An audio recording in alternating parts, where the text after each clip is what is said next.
Ahoj všichni, vítejte u nového videa a dneska je to po dlouhé době video ve zpracování představ versus realita. A teď se mi často stávalo, že mi úplně nevycházely videa tak, jak jsem chtěla, co se týče, když jsem natáčela. A myslím si, že máte spousta z vás takový zkreslený pohled na to, jak takový natáčení youtubera vypadá. A já bych vám chtěla ukázat, jaká je vlastně reálná stránka toho, když youtuber natáčí, že to není úplně jenom, že si sedne a řekne svých rozumných pár slov, ale jak to doopravdy vypadá. No ale ještě než začne video, bych vám chtěla říct o jedné novince. Spousta z vás bude vědět, co právě držím v ruce, a je to 4. díl Já youtuber knížky. Tentokrát tedy s Kerry Kirsten, Vidrailem, Zachym, Johnny Valdo a mnou. Co se v knížce nachází? Je tam spousta rozhovorů, jsou tam otázky, na které se nás ještě nikdy nikdo neptal. Je tam spousta tipů pro vás začínající youtubery nebo pro ty, co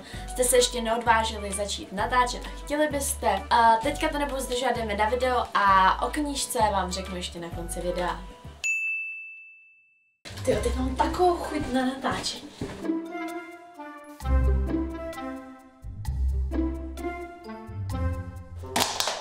Takže čau všichni, vítejte u nového videa a blablabla a dneska to bude a dadadada a ukážeme si to. Takže já vám děkuju za všechny lajky, odběr a mějte se krásně. Pa. Dobrý, teď už jenom se stříhat. Tak, střih za půl hodinky, paráda. Pro dnešek hotovo. A video zítra vyjde.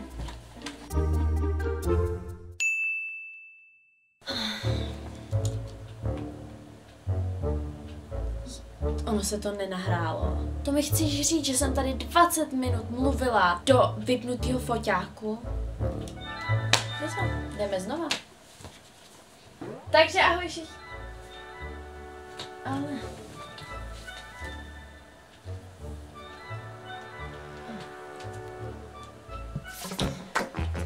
Takže ahoj všichni.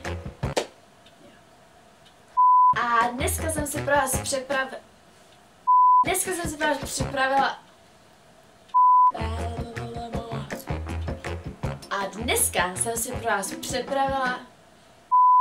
jsem si pro vás připravila... A úplně ke konci videa bych...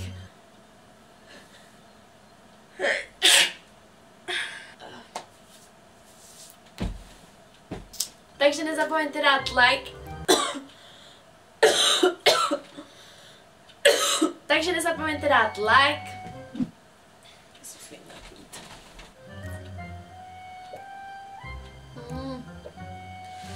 Něco musím přidat rtěnku.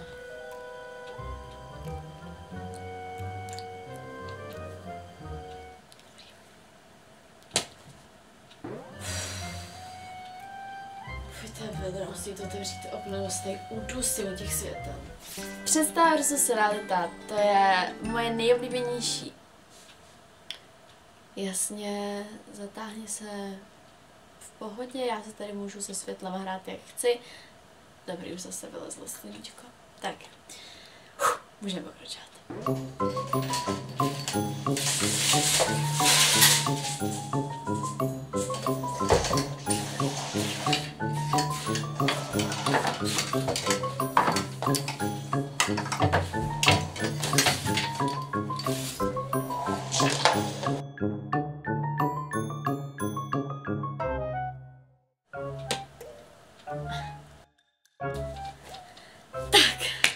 Jdeme na to.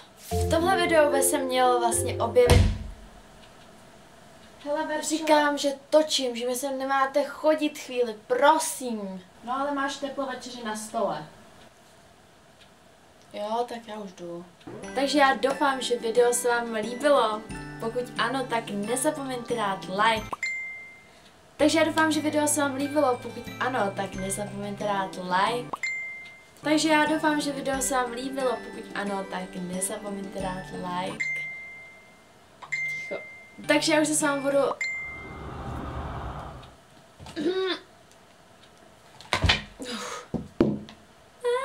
Takže mi určitě dejte like. Ne, to jsem řekla divně, to zní hrozně. Auta. No tak jeď.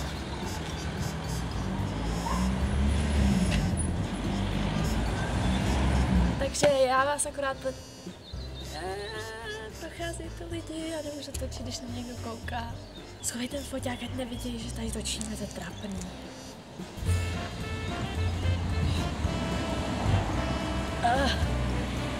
Je to vždycky strašný oprus.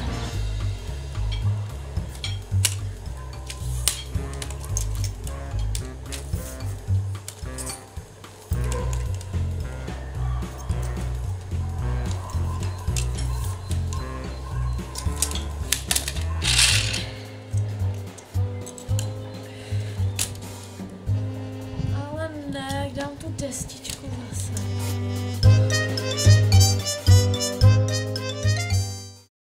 Já doufám, že video se vám líbilo, pokud ano, tak nezapomeňte dát like. A jak jsem slíbila, tak tady mám ještě takový podrobnější informace o této knížce. Tahle knížka navazuje na 3. díl Já youtuber a přináší pokračování a nové příhody Emanuela Středy a jeho kamarádů, ale tentokrát už jako středoškoláci. V této knížce najdete i mimo nás a našich rozhovorů a našich takových částí knížky také to, jak třeba si nastavit svůj vlastní kanál, jak začít točit, jak být úspěšný, jak si vydělávat peníze a spousta těch triků a rad pro vás začínající youtubery. A pro vás, co třeba neplánujete točit na YouTube, tak se dozvíte spousta nových věcí o nás. A nejenom, že ji koupíte tedy od 10. dubna ve všech knihkupectvích za 349 korun, můžete dorazit už 8. dubna a to do galerie Harfa, kde se bude konat křest téhle knížky. Můžete ji mít tedy jako první a ještě k tomu za zvýhodněnou cenu 299 korun i s věnováním. Takže určitě doražte, budeme tam my všichni youtubeři, co jsme tady v knížce. Je to od 11 hodin a užijeme si skvělý den společně. Samozřejmě se tam uskuteční i můj koncert, bude tam spousta další show, budou tam moderátoři z Fine Rádia, youtuberská show, podpisy a tak dále a tak dále. Takže budu se tam na vás těšit, doufám, že dorazíte a nebo vy, co to máte třeba dál, tak si nezapomeňte od 10. dubna tuhle knížku koupit. Tohle to je třeba moje část. Tady máte takový stručný všechny informace o mně. Tady máme takovou hezkou malůvku, to jsem já. Tady jsou různě rozhovory. Tady máte můj takový tip do života. Mít svůj vlastní názor je to nejdůležitější, protože to o člověku nejvíc vypovídá.